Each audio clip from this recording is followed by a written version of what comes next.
Good morning dear students. आज की class में हम डिस्कस करेंगे पोस्ट मौर्यन पीरियड के बारे में। तो अभी तक आप एंशियंट हिस्ट्री में पढ़ चुके हो मौर्यन डायनेस्टी के ऊपर कि मौर्य साम्राज्य कैसे सिमट गया था जब बाद में अशोका ने बुद्धिज़्म अडॉप्ट किया था। So after that period now we discuss about post Mauryan periods. Students, post modern periods में हम डिस्कस करेंगे कुछ फॉरेन स्टेट्स के रूलर्स जो इंडिया में एंटर किए थे। वो फॉरेन स्टेट के रूलर थे ग्रीक्स, और उनको किस नाम से जाना जाने लग गया इंडिया में? Indo Greeks. इंडो ग्रीक्स मतलब वो ग्रीक्स जो भारत में आके बसे, उनको इंडो ग्रीक्स कहा जाने लग गया। तो बेसिकली एंशियंट टाइम में जो लोग ग्रीस से आते थे, यूरोप से आते थे, ठीक है, आपको पता होगा आज की डेट में ग्रीस कंट्री है, यूरोपियन कंट्री है। तो उस रीजन के उस टाइम पे उस रीजन के जो लोग भारत में आके बसे उनको इंडो ग्रीक्स कहा जाने लग गया। तो उन्हीं में से एक बहुत फेमस इंडो ग्रीक्स थे, वो था राजा मिनेंडर। मिनेंडर का टाइम पीरियड कितना था? 165 से लेके 145 BC के बीच में। और इसी को कई जगह पे हमें उल्लेख मिलता है, इसको मिलिंदा भी कहा गया है, राजा मिलिंदा भी बोला गया है, और वैसे इसको किंग मिनेंडर भी कहते थे। इसकी कैपिटल कहाँ थी? शाकाला। शाकाला मीन्स सियालकोट। आज की डेट में स्टूडेंट्स जो पाकिस्तान में है एरिया, ठीक है, सियालकोट, वो इसकी कैपिटल हुआ करती थी। और सबसे इम्पॉर्टेंट पॉइंट स्टूडेंट्स, जब ये भारत आता है उस टाइम पर बहुत बड़ी बुद्धिस्ट काउंसिल हो रही होती है जिसके हेड थे नागसेना। तो ये भारत आता है, भारत आके देखता है इतने बड़े एक बुद्ध संघ, एक इतनी बड़ी आप कह सकते हो रैली हो रही है या फिर महासभा हो रही है जिसमें बहुत सारे हज़ारों लाखों की तादाद में लोग आके बुद्धिज़्म को अडॉप्ट कर रहे हैं। तो ये आके राजा, इतना बड़ा राजा था, ठीक है, राजा मिनेंडर, ये आके नागसेना से डिस्कस करता है कि ऐसी क्या खासियत है बुद्धिज़्म में कि जो लोग बुद्ध धर्म को अपना रहे हैं, या बुद्ध धर्म में बाकी धर्मों से क्या अलग है, क्या अच्छा है इसमें, क्यों हमको अपनाना चाहिए। तो इसके बहुत सारे ऐसे क्वेश्चन थे नागसेना के लिए। तो नागसेना जो था, ठीक है, जो आप कह सकते हो बहुत बड़ा बौद्ध धर्म का उस टाइम पर जो बुद्ध धर्म को स्प्रेड कर रहा था, ठीक है, तो वो सारे उसके क्वेश्चंस के आंसर देता है। वो सारे राजा मिनेंडर के क्वेश्चंस के आंसर देता है नागसेना। इनकी क्वेश्चन आंसर की फॉर्म में एक बुक लिखी गई है। हमको हिस्ट्री में ये उल्लेख मिलता है, इतिहास में ये उल्लेख मिलता है कि इनकी आपस में जो कन्वर्सेशन हुई थी उसके ऊपर एक बुक मिलती है। उस बुक को लेके क्वेश्चन पूछा जाता है स्टूडेंट्स एग्जाम में कि बुक का नेम बताओ जो कन्वर्सेशन थी between Raja Menander and Nagasena के बीच में। तो स्टूडेंट्स उस बुक का नेम था मिलिंदोपन्हा। मिलिंदोपन्हा जो थी, it's a book of questions of Raja Menander, ठीक है, उसमें राजा मिनेंडर के द्वारा पूछे गए सवाल हैं और नागसेना उसके सभी प्रश्नों का उत्तर देता है, ठीक है जी। इंपॉर्टेंट पॉइंट है, यहाँ से क्वेश्चन एग्जाम में पूछा जाता है। So they were the first ruler in India to issue coins. तो ये पहले ऐसे रूलर थे जिन्होंने भारत में क्वाइंस, सिक्के चलाए थे फर्स्ट टाइम। इससे पहले हमें कोई उल्लेख नहीं मिलता कि प्रॉपरली कोई क्वाइंस किसी रूलर ने स्टार्ट किए थे। अशोका के टाइम पे हमको पंच मार्क सिस्टम पता चलता है कि लाइक एक शीट के ऊपर जैसे पंचिंग करके, ठीक है, उसके ऊपर पॉइंट्स काउंट करके जो एक सिस्टम था, कॉइन्स का सिस्टम नहीं था, ठीक है, पंच मार्क सिस्टम था। तो हमको पंच मार्क सिस्टम जो है वो मिलता है। लेकिन कोई फॉरेनर, ठीक है, कोई दूसरे देश से आया हुआ हमारे देश में जिसने कॉइन्स इशू किए थे वो थे राजा मिनेंडर, ठीक है जी। तो ये इंपॉर्टेंट पॉइंट है। नेक्स्ट पॉइंट है स्टूडेंट्स, इसके बाद जो नेक्स्ट रूलर थे वो थे शाकाज। शाकाज को स्किंथियंस भी कहा जाता था, ये भी ग्रीक्स ही थे, ठीक है जी। Greeks were followed by Shakas. So Ujjain के राजा थे, अपने आप को राजा विक्रमादित्य कहा करते थे एक, उन्होंने शाकाज को हराया था। जब शख्स, कुछ लोग इसे शख्स भी कहते हैं, शाकाज भी कहते हैं, जब शाकाज भारत में एंटर करते हैं तो राजा विक्रमादित्य जो थे उज्जैन के बहुत बड़े रूलर थे, बहुत बड़े राजा थे, उन्होंने शाकाज को हराया था। और विक्रमादित्य के टाइम पर इनके नाम का कैलेंडर भी शुरू हुआ था, जिसको विक्रमी एरा, विक्रम संवाद के नाम से भी जाना जाता है। ठीक है, बहुत इंपॉर्टेंट कैलेंडर है स्टूडेंट्स, ये क्वेश्चन एग्जाम में पूछा जा चुका है। ठीक है, द एरा ऑफ विक्रम संवाद is recorded from the event of his victory over the Shakas. तो जब इन्होंने, राजा विक्रमादित्य ने शाकाज को हराया था, तो इनकी विक्ट्री के ऊपर, वो टाइम पीरियड कब था, 57 BC। उस टाइम पे इन्होंने जो अपना एरा स्टार्ट किया, एरा आप कह सकते हो एक किस्म से एक अपना युग, ठीक है, विक्रमी युग। तो इन्होंने जो अपना युग शुरू किया उसे एज अ विक्रम संवाद के नाम से जाना जाता है। तो इन्होंने अपना युग, अपना कैलेंडर चलाया, ठीक है जी। तो that era was known as a Vikram Samvat. Very very important point. Most famous Shaka ruler was in India Rudradaman. बहुत इंपॉर्टेंट पॉइंट है। रुद्रदमन जो थे ये फेमस रूलर थे इंडिया में शाकाज के, ठीक है जी। रुद्रदमन का टाइम पीरियड कितना था, 130 से लेके 150 AD के बीच में। अब देखो आपके पास काउंटिंग जो है वो सीधी शुरू हो गई है, 130 से लेके 150 AD के बीच की बात आ रही है, मतलब 130 एनो डोमेन से लेके 150 एनो डोमेन तक, लगभग 20 साल रूल किया। रुद्रदमन क्यों इंपॉर्टेंट है? रुद्रदमन ने सुदर्शन लेक को रिकंस्ट्रक्ट करवाया था। सुदर्शन लेक को बेसिकली ये काठियावाड़ इलाके में एक लेक थी, सेमी एरिड एरिया में, ठीक है जी। एक बहुत बड़ी लेक, एक बावली किस्म की, जिसमें लाइक डेजर्ट एरिया में आप कह सकते हो कि लोगों के पानी पीने के लिए यूज़ किया जा सके, ठीक है। तो ये जो सुदर्शन लेक थी ये मौर्य वंश के राजा ने बनवाई थी, ठीक है, चंद्रगुप्त मौर्य ने, ठीक है। तो सुदर्शन लेक को रिपेयर करवाया था किसने? रुद्रदमन ने। इंपॉर्टेंट पॉइंट है, ये आपको पता होना चाहिए। तो यहाँ से क्वेश्चन यही निकल के आता है, रुद्रदमन जो था वो फेमस रूलर था शाकाज में से, इसने सुदर्शन लेक को रिकंस्ट्रक्ट करवाया था, रिपेयर करवाया था, ठीक है जी। विक्रमादित्य ने शाकाज रूलर को हराया था। विक्रमादित्य अपने आप में एक इम्पॉर्टेंट रूलर था, ठीक है जी, क्योंकि इसने विक्रमी ईरा शुरू किया था। तो यही क्वेश्चन एग्जाम में पूछा जा चुका है। विक्रम संवाद कब शुरू हुआ था? विक्रम संवाद किसने शुरू किया था? राजा विक्रमादित्य ने, ठीक है। इंपॉर्टेंट पॉइंट है। तो स्टूडेंट्स ये इंपॉर्टेंट पॉइंट है। इसके बाद मैं आपको बताऊं तो इसके बाद जो नेक्स्ट रूलर आए वो राजा कनिष्क थे, ठीक है जी। आगे उनके बारे में हम डिटेल में समझेंगे। तो पहले आप कुछ ये इंपॉर्टेंट पॉइंट नोट कर लीजिए, it's very important.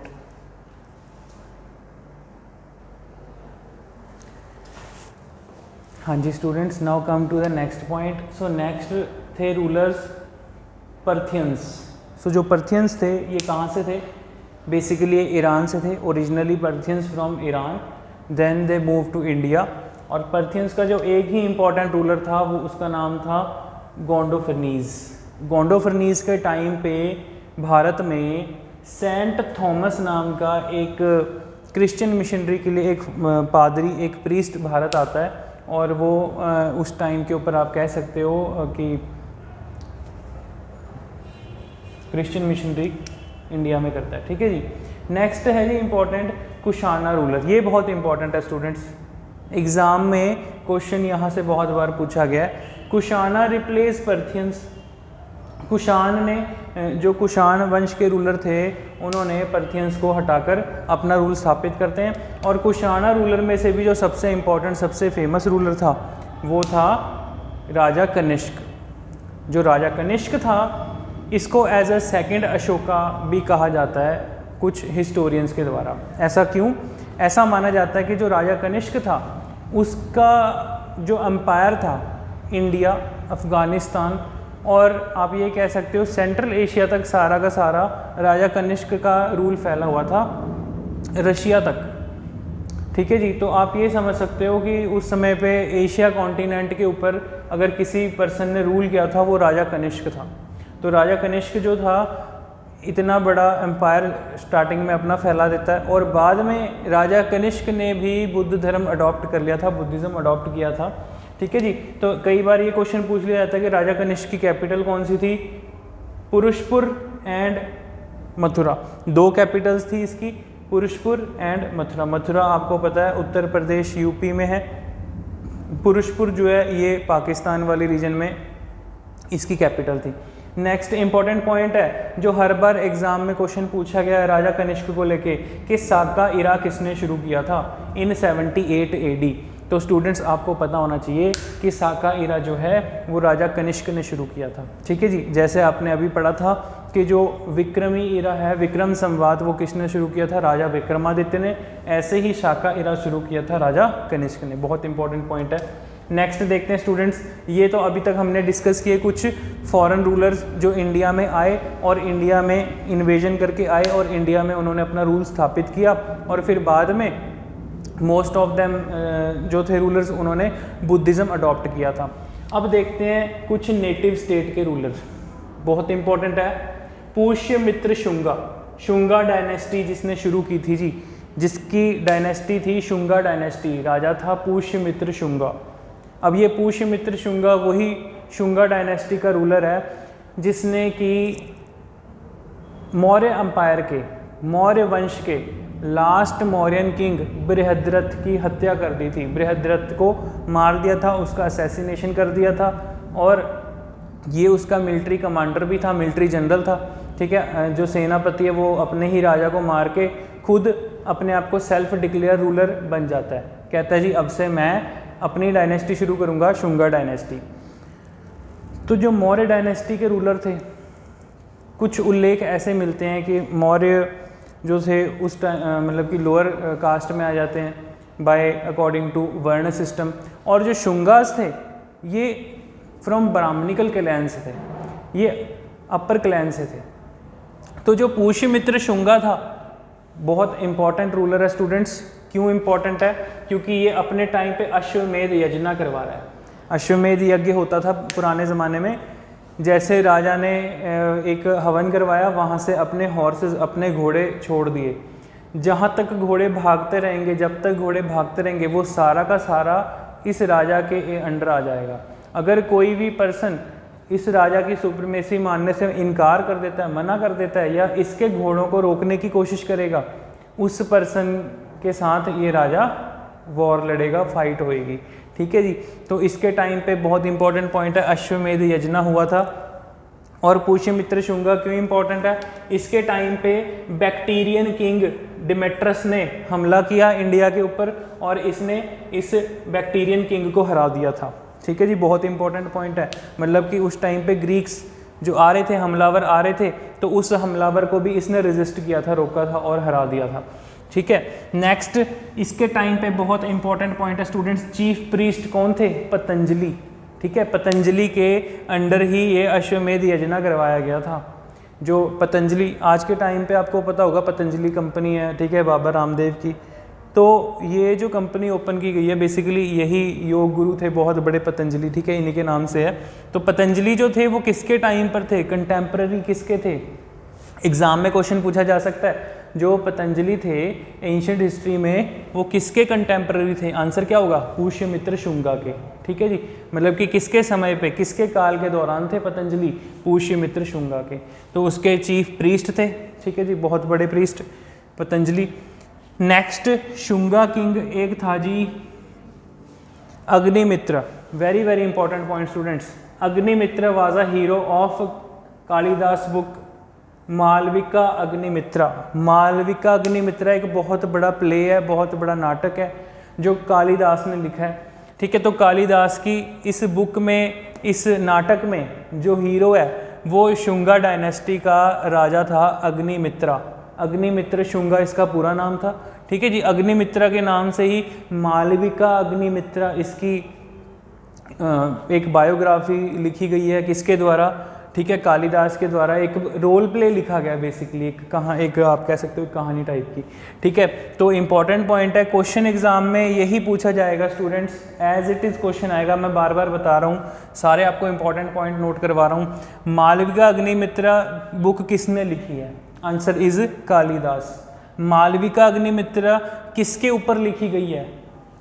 Agnimitra Shunga के ऊपर। ठीक है जी, ये बहुत इंपॉर्टेंट पॉइंट है। देन शुंगा डायनेस्टी के टाइम पे ही famous Hindu law book Manusmriti लिखी गई थी।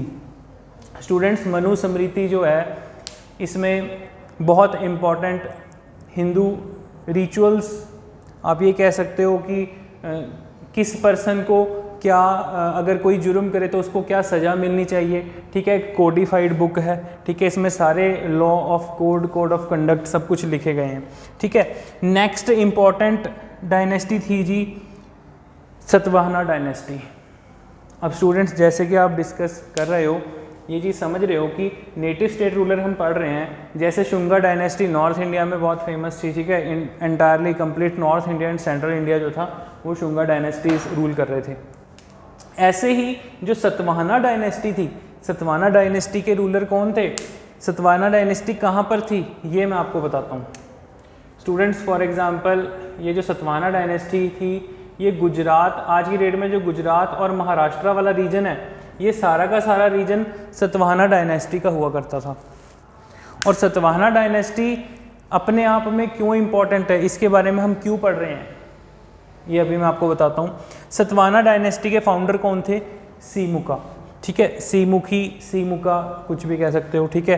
फाउंडर थे सीमुख, ठीक है जी। सतवाहना डायनेस्टी के फाउंडर थे सीमुख। लेकिन जो इम्पोर्टेंट किंग था वो था गौतमी पुत्र सतकर्णी। गौतमी पुत्र Satakarni was a greatest ruler of Satavahana dynasty.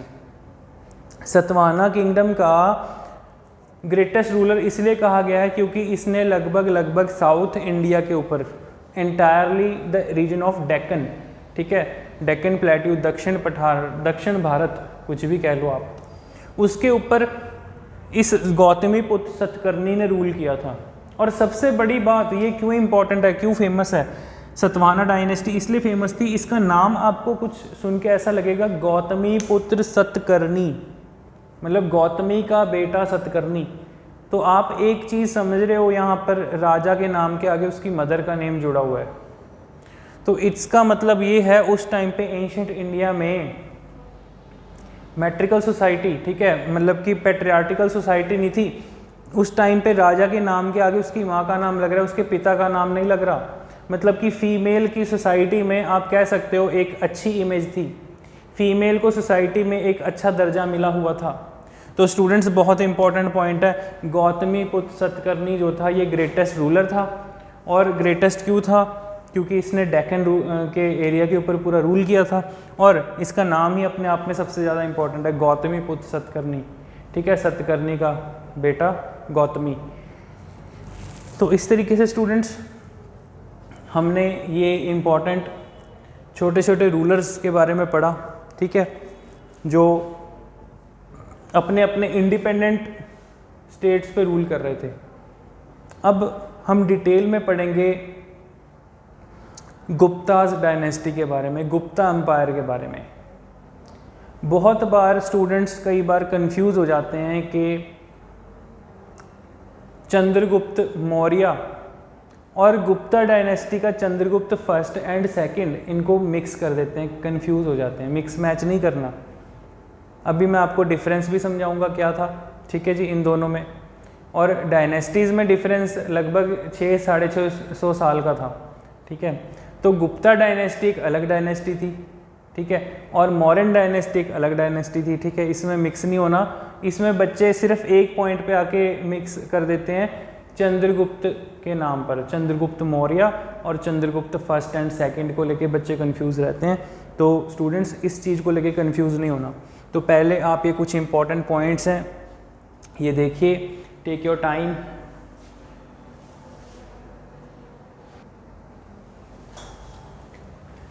हाँ जी students, so now come to the next point. Next is Gupta dynasty. तो अब हम डिस्कस करेंगे गुप्ता डायनेस्टी के बारे में, ठीक है। गुप्ता डायनेस्टी को गोल्डन एज ऑफ हिंदुइज्म भी कहा गया है, बहुत इंपॉर्टेंट पॉइंट है स्टूडेंट्स। एग्जाम में क्वेश्चन पूछा जा सकता है कि किस एंशिएंट टाइम में, किसके टाइम पीरियड को गोल्डन एज ऑफ हिंदुइज्म कहा गया था। आंसर इज गुप्ता डायनेस्टी को। तो गुप्ता डायनेस्टी के बेसिकली जो फाउंडर थे वो थे Shrigupta. Who was the founder of Gupta dynasty, ये क्वेश्चन एग्जाम में आया हुआ है बहुत बार, एसएससी सीजीएल में, सीएचएसएल में आपके, और सेंटर के एग्जाम में क्वेश्चन पूछा गया। तो आपको पता होना चाहिए Shrigupta was the founder of Gupta dynasty. Shrigupta का बेटा था घटोत्कच, ठीक है जी। उसके बाद ये इतने फेमस रूलर नहीं थे, ठीक है जी। देन इसके घटोत्कच के बाद जो आगे इसका बेटा बनता है, घटोत्कच का बेटा था चंद्रगुप्त फर्स्ट, चंद्रगुप्त वन। ठीक है जी। वैसे इसका नाम सिर्फ चंद्रगुप्त ही था, गुप्ता डायनेस्टी का चंद्रगुप्ता, ठीक है, चंद्रगुप्ता। तो जो चंद्रगुप्त था, इसके बाद जो नेक्स्ट रूलर आया इसका बेटा वो था समुद्रगुप्त। आगे समुद्रगुप्त का बेटा जो नेक्स्ट रूलर बनता है वो था फिर से चंद्रगुप्त। मीन्स जो नेक्स्ट आप चंद्रगुप्त पढ़ोगे उसके नाम के आगे चंद्रगुप्त सेकंड लगाते हैं हम, और इसको चंद्रगुप्त फर्स्ट से डिनोट करते हैं। तो चंद्रगुप्त फर्स्ट जो था, इसने अपने आप को टाइटल दिया था महाराजा अधिराज का। तो ये अपने आप को, खुद को, स्वयं को ही कहता है जी मैं महाराजा अधिराज हूँ, मुझे महाराजा कह के सब बुलाएंगे, ठीक है जी। तो ये चंद्रगुप्त फर्स्ट था। ये क्यों फेमस था ये हम डिस्कस करते हैं। चंद्रगुप्त फर्स्ट ने लिच्छवी प्रिंसेस कुमार देवी से मैरिज की थी। तो लिच्छवी उस टाइम पे एक बहुत बड़ी स्टेट थी, बहुत बड़ी डायनेस्टी थी। लिच्छवी प्रिंसेस से मैरिज करता है कुमार देवी से, और Kumar Devi type of coins भी चलाता है, ठीक है। इसी ने ही first time gold coin issue किए थे इंडिया में, जिनको दिनारास कहा गया था। इन्हीं दिनार्स को Kumar Devi type of coins के नाम से भी जाना जाता है, सेम थिंग, ठीक है। तो फर्स्ट टाइम कोई इंडियन रूलर हो रहा है जिसने गोल्ड कॉइन शुरू किए इंडिया में, तो उसका नाम क्या था, चंद्रगुप्त फर्स्ट। इंपॉर्टेंट पॉइंट है। He started Gupta era, very very important point, in 320 AD। तो अब तक आप लोग पढ़ चुके हो गुप्ता इरा, साका इरा और विक्रमी इरा। तो ये क्वेश्चन एग्जाम में पूछे जा सकते हैं स्टूडेंट्स, ठीक है। अब ये ध्यान से देखो, इसने गुप्ता इरा कब शुरू किया, 320 AD। अब कई बार ऐसे बच्चे कंफ्यूज हो जाते हैं कि चंद्रगुप्त मौर्य के बारे में हम पढ़ रहे थे, ये कौन सा चंद्रगुप्त है। तो कंफ्यूज नहीं होना, वो मौर्य वंश का, मौर्य डायनेस्टी का अलग रूलर था, फाउंडर था मौर्य वंश का, चंद्रगुप्त मौर्य। ये फेमस रूलर है एक गुप्ता डायनेस्टी का, चंद्रगुप्त फर्स्ट। इसका टाइम पीरियड कब है, ये 320 AD में अपना काल, अपना एरा शुरू कर रहा है as a name of Gupta era. और वो जो आप चंद्रगुप्त मौर्य पढ़ते हो, वो लगभग आपने पढ़ा था 328 BC के बाद आया था, ठीक है, 328 बिफोर क्राइस्ट, ठीक है जी। तो लगभग आप ये कह सकते हो कि जीसस क्राइस्ट के जन्म से 320 या 300 साल पहले एग्जाम्पल ले लो। और ये आप पढ़ रहे हो कि जीसस क्राइस्ट के जन्म के 320 साल बाद, तो लगभग 600 साढ़े 600 साल का गैप आ रहा है कि जब ये डायनेस्टी आ रही है मॉडर्न डायनेस्टी के बाद। तो कंफ्यूज नहीं होना, ठीक है जी। तो कई बार स्टूडेंट्स इसी नेम में कंफ्यूज हो जाते हैं, ठीक है। तो ये चंद्रगुप्त फर्स्ट है। चंद्रगुप्त फर्स्ट ने अपने आप को टाइटल दिया था महाराजा का, महाराजा अधिराज भी कहता था अपने आप को, ठीक है। इसने लिच्छवी प्रिंसेस से मैरिज की थी, कुमार देवी से, ठीक है। और इसने फर्स्ट टाइम इंडिया में गोल्ड कॉइन इशू किए थे। मतलब पहला कोई इंडियन रूलर हो रहा है जिसने गोल्ड कॉइन चलाए हैं अपने, ठीक है। उनको क्या कहा जाता था, दिनार्स कहा जाता था, दिनारास, ठीक है। और इसने गुप्ता इरा शुरू किया 320 AD में। अंडरस्टैंड, आई होप स्टूडेंट्स आपको ये बेसिक पॉइंट्स क्लियर हो गए होंगे। आगे देखते हैं नेक्स्ट, समुद्रगुप्त। हाँ जी, इम्पॉर्टेंट है। चंद्रगुप्त वन का बेटा समुद्रगुप्त। समुद्रगुप्त एक ऐसा राजा था, आप ये कह सकते हो इतना बड़ा ब्रेव हार्ट रूलर, जिसने अपनी लाइफ में कभी कोई वॉर नहीं हारी। समुद्रगुप्त एक ऐसा राजा था जिसने अपनी ज़िंदगी में कोई वॉर नहीं हारी, ठीक है। कभी किसी रूलर से ये नहीं हारा, कभी डिफीट नहीं हुआ कोई वॉर में। इवन इसने जितनी भी वॉर्स लड़ी थी अपने टाइम पे, जिस भी रूलर को हराता था, उस रूलर को हराने के बाद उसका सारा राजपाट उसे वापस कर देता था। जस्ट ये किसी को हराता है तो जस्ट ये दिखाने के लिए, अपनी सुपरमेसी दिखाने के लिए, ये दिखाने के लिए कि मैं सबसे सुपीरियर हूँ, आप सब मेरे से इन्फीरियर हो, लो हो, नीचे हो, ठीक है। तो आप सबको मेरी सुपरमेसी माननी पड़ेगी, मुझे एज अ सुपीरियर किंग मानना पड़ेगा। तो ये बहुत सुपीरियर रूलर था समुद्रगुप्त, ठीक है जी। इसका टाइम पीरियड कब से कब है, 335 से लेकर 380 के बीच में। Samudragupta was a greatest conqueror, बहुत बड़ा आप कह सकते हो योद्धा, ठीक है, बहुत बड़ा एक बैटलमैन पर्सन, ठीक है। और प्रयाग प्रशस्ति, पिलर ऑफ इलाहाबाद, प्रयाग प्रशस्ति प्रयागराज में, इलाहाबाद में, ठीक है जी। इलाहाबाद में आपको पता है स्टूडेंट्स, अब इलाहाबाद का नेम चेंज होकर भी क्या पड़ गया, प्रयागराज पड़ चुका है। तो एंशंट नेम है प्रयागराज, ठीक है। इलाहाबाद जो नाम था वो रखा था अकबर ने अपने टाइम पे, अकबर के टाइम पे चेंज हुआ था नेम। ठीक है। फिर से गवर्नमेंट ने उसका नेम चेंज करके, इलाहाबाद का नेम चेंज करके प्रयागराज रख दिया है। तो प्रयाग प्रशिष्टि क्या चीज़ है? Prayag Prashasti basically pillar of Allahabad के नाम से भी फेमस है। ये इलाहाबाद में इसने एक पिलर इंस्क्रिप्शन करवाया था, मतलब कि एक लोहे के स्तंभ पे लिखवाया था, सब कुछ गुदवाया था आयरन पिलर के ऊपर कि मैंने कहाँ कहाँ वॉर्स लड़ी हैं, ठीक है, कौन कौन सी वॉर्स जीती हैं, सब कुछ संस्कृत में इसने लिखवा रखा है। आज भी वो पिलर मौजूद है, ठीक है। और उन्हीं एविडेंस से हमें पता चलता है कि उस टाइम पे जो है इस राजा का जो है रूल इंडिया में रहा होगा, ठीक है। तो प्रयाग प्रशिष्टि से हमें कुछ एविडेंस मिलते हैं। इसका फेमस कोर्ट पोएट था हरिसेना। हरिसेना कौन था जी? समुद्रगुप्त का बहुत फेमस कोर्ट पोएट था। और हरिसेना ने ही प्रयाग प्रशिष्टि पिलर के ऊपर जो है लिखवाने में, कार्य करवाने में कंप्लीट जो है अपना योगदान दिया था, ठीक है, बनवाने में, ठीक है। तो Harisena was a court poet of Samudragupta. और समुद्रगुप्त को एक फॉरेन राइटर हुआ है V.A. स्मिथ, ठीक है जी, V.A. स्मिथ। तो V.A. स्मिथ ने इसको Napoleon, students, Napoleon of India कहा है। V.A. स्मिथ कौन हुआ है? एक फॉरेन का हिस्टोरियन हुआ है, फॉरेन का इतिहासकार हुआ है। उसने समुद्रगुप्त को कंपेयर किया है किससे? नेपोलियन से। तो आपको पता होना चाहिए नेपोलियन कौन था। नेपोलियन फ्रांस का एक डिक्टेटर था, ठीक है जी। वो फ्रांस की, जब मैं आपको थोड़ा सा स्टोरी समझाता हूँ नेपोलियन की। नेपोलियन कैसे राजा बनता है? जब फ्रांस में बर्बन डायनेस्टी का रूल ख़त्म हो जाता है तो उसके बाद नेपोलियन बेसिकली फ्रांस की बर्बन डायनेस्टी में जनरल था, मिलिट्री जनरल था। तो वो जब वापस आता है एक लड़ाई से, तो वो देखता है यहाँ पर बर्बन डायनेस्टी ख़त्म हो चुकी है, तो वो अपना रूल स्टार्ट करता है, ठीक है। तो फ्रांस में नेपोलियन एक एज अ डिक्टेटर, ठीक है, कुछ समय के लिए रूल करता है। नेपोलियन ने अपने लाइफ में टोटल 100 वॉर्स लड़ी थी स्टूडेंट्स। नेपोलियन ने अपने लाइफ में 100 वॉर्स लड़ी थी और वो अपनी लाइफ की पहली 99 वॉर्स जीता था। अपनी ज़िंदगी की आखिरी वॉर, आखिरी जंग हार जाता है, battle of Waterloo against England, against Britain, वो वॉर हार जाता है, ठीक है जी। तो इस तरीके से नेपोलियन एक अपने आप में बहुत बड़ा ग्रेटेस्ट रूलर वो भी था। बट समुद्रगुप्त वॉर ने अपनी लाइफ में 150 से भी ज़्यादा वॉर्स लड़ी थी और ये एक सिंगल वॉर नहीं हारा था, ठीक है जी। तो ये एक फॉरेन हिस्टोरियन का अपना लॉजिक है, उसने कंपेयर किया है समुद्रगुप्त को नेपोलियन से और समुद्रगुप्त को नेपोलियन ऑफ इंडिया कहा है, ठीक है जी। तो डिफरेंट हिस्टोरियंस जो है कंपेयर करते रहते हैं, अदरवाइज कंपैरिजन नहीं बनता, ठीक है। बट हिस्टोरिक इवेंट है, कंपेयर कर दिया, एग्जाम में क्वेश्चन पूछा जा सकता है। अब आपको याद रहेगा कि नेपोलियन ऑफ इंडिया किसे कहा गया है? समुद्रगुप्त को। नेपोलियन ऑफ इंडिया का टाइटल समुद्रगुप्त को किसने दिया है? V.A. स्मिथ ने, ठीक है जी। तो वेरी इंपॉर्टेंट पॉइंट। तो स्टूडेंट्स, इस समुद्रगुप्त ने कुछ ऐसे काम भी किए थे। अगर मैं आपको बताऊं, ये एक बहुत बढ़िया वीणा प्लेयर था, ठीक है, बहुत अच्छी वीणा बजाता था। तो इसने अपने आप को अपने टाइप के इसने कॉइन्स शुरू किए जब इसका टाइम पीरियड था, अपने टाइप के कॉइन्स चलवाए जिसमें कि इसने खुद को as a veena player show किया हुआ है। किसी में इसने अपने आप को वीणा प्लेयर दिखाया, किसी में फ्लूट बजाते हुए दिखाया। तो मतलब कि इससे ये पता चलता है कि म्यूज़िक का बहुत बड़ा शौक़ था, ठीक है जी।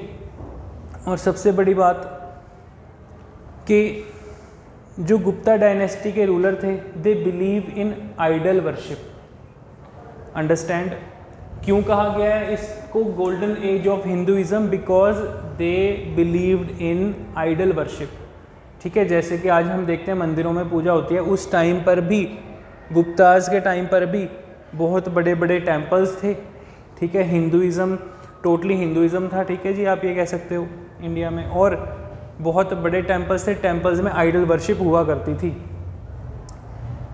और दे फॉलोड वैष्णविज्म, ठीक है जी। तो जैसे कि आप ये कह सकते हो कि विष्णु भगवान के फॉलोअर थे, वैष्णविज्म को फॉलो करते थे और स्प्रेड करते थे। गुप्ताज के टाइम पीरियड पे बुद्धिज़्म भी बराबर स्प्रेड हुआ है। इन्होंने बुद्धिज़्म को स्प्रेड करने से रोका नहीं है, ठीक है। ये नहीं कि इन्होंने किसी दूसरे धर्म को फैलने से रोका हो। इट मीन्स इनकी सोच कैसी थी? सेक्युलर थी। अंडरस्टैंड स्टूडेंट्स, आई होप आपको ये पॉइंट समझ में आ गया होगा। तो मतलब कि ये खुद तो वैष्णविज्म में बिलीव करते थे, आइडल वर्शिप करते थे, लेकिन इन्होंने अदर रिलीजन्स को फैलने से कभी नहीं रोका, ठीक है। तो दूसरे रिलीजन्स को भी बराबर ही अगर वो स्प्रेड हो रहे हैं अपने लेवल पे तो उनको होने दिया। इसका ये पॉइंट पता चलता है कि इनकी सोच जो थी वो ऑर्थोडॉक्स नहीं थी, एक सेक्युलर आउटलुक, एक सेक्युलर सोच थी, ठीक है। तो ये इंपॉर्टेंट पॉइंट है, ये आपको पता होना चाहिए। तो स्टूडेंट्स ये कुछ इंपॉर्टेंट पॉइंट हमने डिस्कस किए, आई होप आपको समझ में आ गया होगा, ठीक है। अब हम डिस्कस करते हैं चंद्रगुप्त टू के बारे में, ठीक है। तो उससे पहले आप ये कुछ इंपॉर्टेंट पॉइंट नोट कर लो, टेक योर टाइम।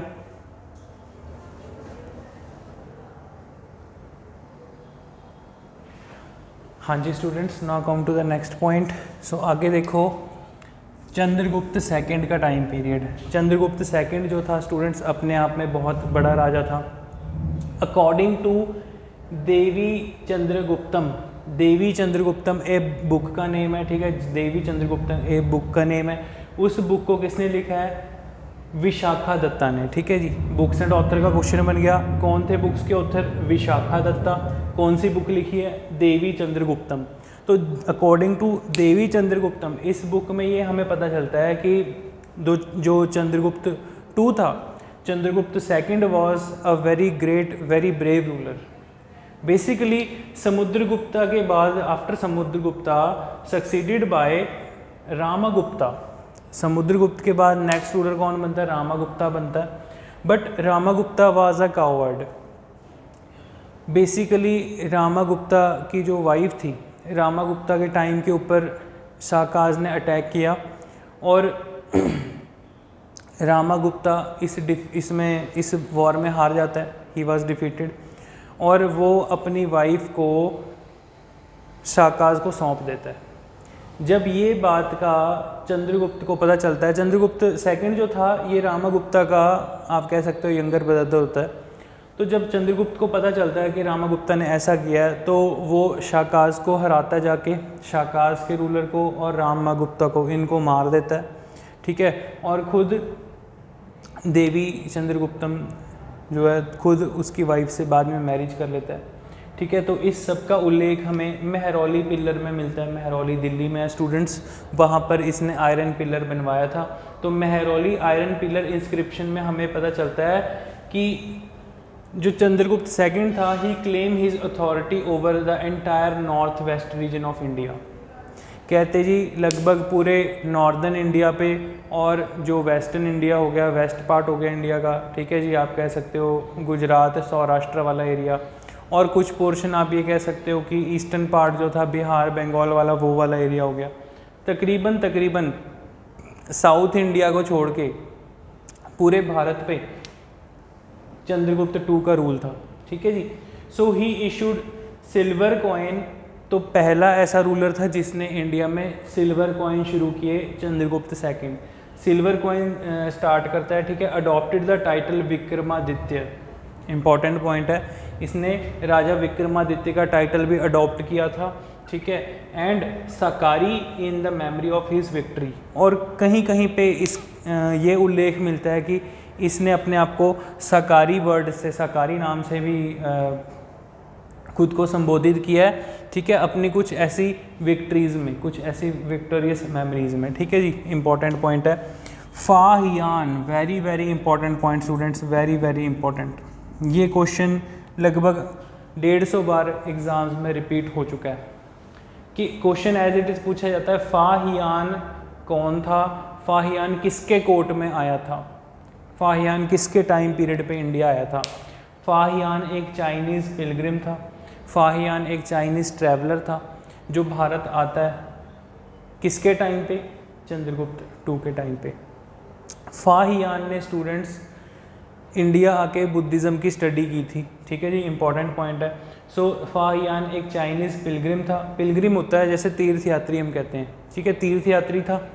तो इंडिया में तीर्थ किस चीज़ की तीर्थ यात्रा के लिए आया था? बुद्ध धर्म के लिए, बुद्ध धर्म की तलाश के लिए, बुद्ध धर्म को स्टडी करने के लिए भारत आता है, ठीक है जी। तो भारत आता है किसके टाइम पे? चंद्रगुप्त टू के टाइम पे। इंपॉर्टेंट पॉइंट है बहुत, ठीक है। नेक्स्ट है स्टूडेंट्स आगे कुमारगुप्ता, ठीक है। तो चंद्रगुप्त 2 का बेटा आगे था कुमारगुप्त नेक्स्ट रूलर बनता है। कुमारगुप्त बहुत इम्पॉर्टेंट नहीं है, लेकिन इसका एक ही क्वेश्चन इंपॉर्टेंट है, पेपर में पूछा जाता है कि नालंदा यूनिवर्सिटी किसके टाइम पे बनाई गई थी। तो Nalanda university was constructed by Kumaragupta. तो नालंदा यूनिवर्सिटी जो बनाई गई थी, it was a main centre of research for Buddhism. Buddha धर्म के रिसर्च के लिए वहाँ पर बुद्धिज़्म की स्टडी होती थी। ठीक है, आप ये कह सकते हो कि जो बौद्ध मॉन्क्स थे, बौद्ध भिक्षु कह सकते हो, बुद्ध मॉन्क्स कह सकते हो, वो नालंदा यूनिवर्सिटी में ही रहा करते थे। और उस टाइम पे नालंदा यूनिवर्सिटी एक आप ये कह सकते हो सेंटर फॉर अट्रैक्शन था, लाइक एजुकेशन के लिए, एजुकेशन पर्पज़ से। बहुत इंपॉर्टेंट पॉइंट है। रामगुप्त जो कुमारगुप्ता है students, Kumaragupta worshipper of lord Kartikeya. तो ये भगवान कार्तिकेय की पूजा करते थे। ठीक है जी, कुमारगुप्त जो थे, जो भगवान कार्तिकेय हैं, वो गणेश भगवान की ब्रदर हैं, आपको पता होना चाहिए, बेसिक पॉइंट है। ठीक है, नेक्स्ट आगे है जी स्कंदगुप्त। ठीक है, कुमारगुप्त के बाद नेक्स्ट रूलर बनता है Skandagupta. Skandagupta repulses the furious Huns attack twice. Bharat के ऊपर हुन्स ने हमला किया था। तो हुन्स क्या है, ये एक बारबरस ट्राइब के लोग थे। ठीक है, ऐसे खतरनाक ट्राइब्स के लोग थे जो आते थे, हमला करके लूट के चले जाते थे। ठीक है, मार काट करके जाते थे। तो हुन्स के अटैक को स्कंदगुप्त ने 2 बार रोका, रेजिस्ट किया, और इस हीरोइक फीट के लिए इसको जो है, इसने अपने आप को विक्रमादित्य का टाइटल भी दिया।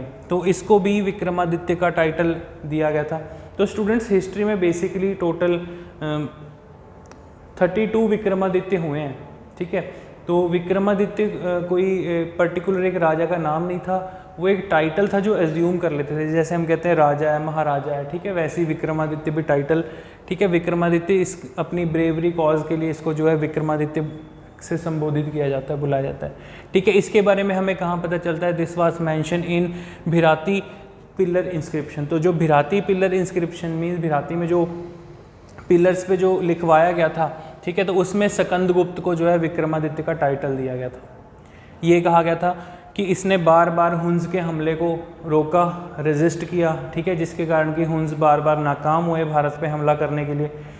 कई सारे कारण थे, क्योंकि गुप्ताज एम्पायर एक बहुत बड़ा एम्पायर था, बहुत बड़ी डायनेस्टी थी, बहुत लार्जेस्ट आर्मी थी इनके पास। ठीक है, एक आप ये कह सकते हो कि एक प्रॉपर स्टैंडिंग आर्मी भी रही होगी इनके पास। ठीक है, कि बार बार ये हुन्स के अटैक को रेजिस्ट कर रहा है। फिर ऐसा माना जाता है कि स्कंदगुप्त के बाद जो है डिक्लाइन होना शुरू हो गया था गुप्ताज डायनेस्टी का। धीरे धीरे जो डिक्लाइन हुआ वो इसीलिए हुआ कि हुन्स बार बार अटैक कर रहे थे। ठीक है, हुन्स के अटैक्स से जो है एम्पायर वीक होता गया, और कुछ और फ्यूडल एम्पायर्स शुरू हो गए, छोटे जो इंडिया में, और ऐसे रूलर्स आ गए। ठीक है, बंगाल में डेक्कन रूलर्स हो गए कुछ। ठीक है, साउथ इंडिया के रूलर्स, और कुछ सेंट्रल इंडिया के रूलर्स हो गए। ठीक है, तो उन्होंने अपने आप को इंडिपेंडेंट स्टेट डिक्लेयर कर दिया। ठीक है, तो धीरे धीरे आप ये कह सकते हो कि फिर गुप्ताज एम्पायर का डिक्लाइन हो गया था, और इंडिया में उस टाइम पे बहुत सारे छोटे छोटे self declare rulers, self declare states बननी शुरू हो गई थी। तो स्टूडेंट्स, आई होप आपको यहाँ तक सब कुछ समझ में आ गया होगा हिस्ट्री का। तो आप इस वीडियो को बार बार देखिए। ठीक है, इन पॉइंट्स को रिवाइज़ कीजिए। जो भी आपको डाउट लग रहा है, ठीक है, आप बार बार वीडियो को रिवाइंड करके देख सकते हैं। ठीक है, अपने डाउट्स क्लियर कर सकते हैं। ठीक है, और इस सारे लेक्चर की PDF फाइल मैं आपको ग्रुप में प्रोवाइड कर दूँगा।